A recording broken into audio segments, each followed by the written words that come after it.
Perkenalkan, nama saya Wahyu Trisno Mukti dari kelas akuntansi 23A. Baik, di sini saya akan mempresentasikan mengenai materi analisis rasio keuangan.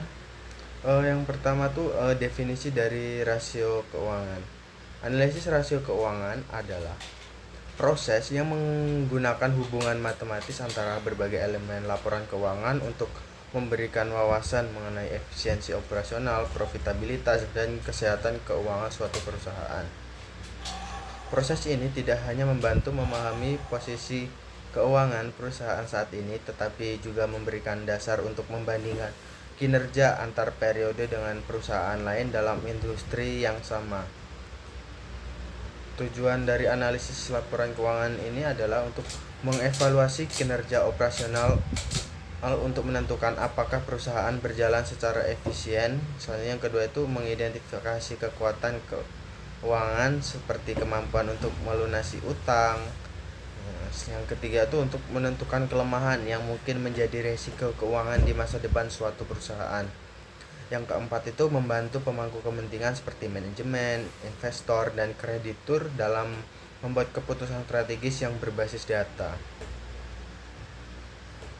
Analisis ini dilakukan dengan menggunakan laporan keuangan seperti neraca, laporan laba rugi untuk menghasilkan informasi yang lebih mendalam mengenai posisi keuangan dan kinerja perusahaan. Hal ini memberikan nilai tambah dalam memahami berbagai elemen-elemen keuangan saling berhubungan.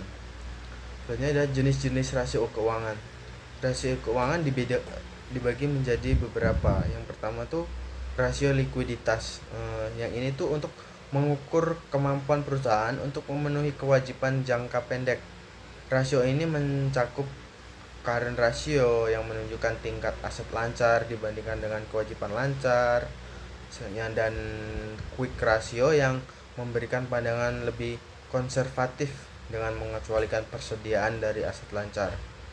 Selanjutnya tuh ada rasio solvabilitas.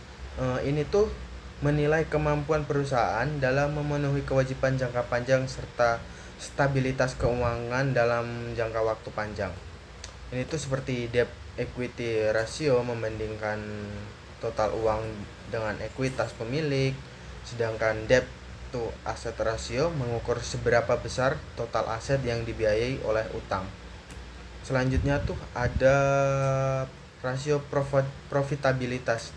Rasio ini tuh yang menggambarkan sejauh mana perusahaan dapat menghasilkan keuntungan dari aktivitasnya.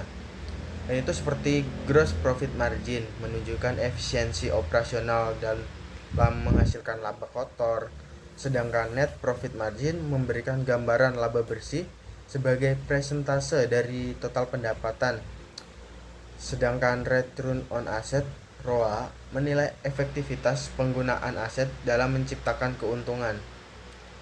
Selanjutnya tuh ada rasio aktivitas. Rasio ini tuh digunakan untuk mengevaluasi efisiensi perusahaan dalam menggunakan asetnya untuk mendukung operasional perusahaan. Ini tuh seperti inventory turnover menunjukkan seberapa cepat persediaan diproses menjadi penjualan. Selanjutnya, sedangkan total asset turnover mengukur seberapa efisien aset digunakan untuk menghasilkan pendapatan. Setiap rasio-rasio ini memiliki fungsi yang spesifik yang membantu kita melihat aspek-aspek tertentu dari kondisi keuangan perusahaan. Dengan memahami masing-masing jenis rasio, kita dapat menyusun analisis yang lebih terarah dan strategis. Selanjutnya tuh ada keterbatasan analisis rasio keuangan.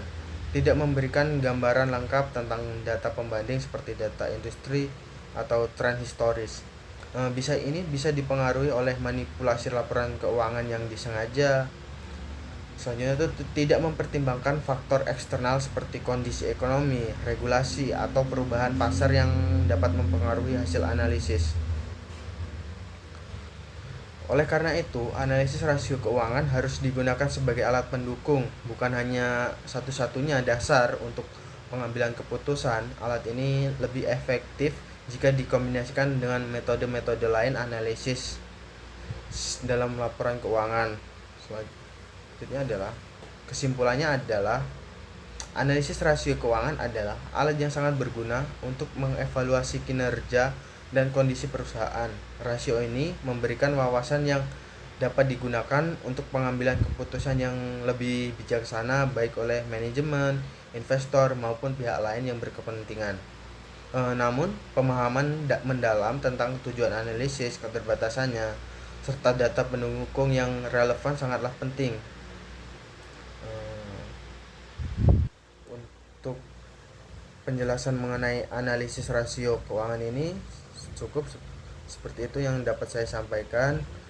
Terima kasih.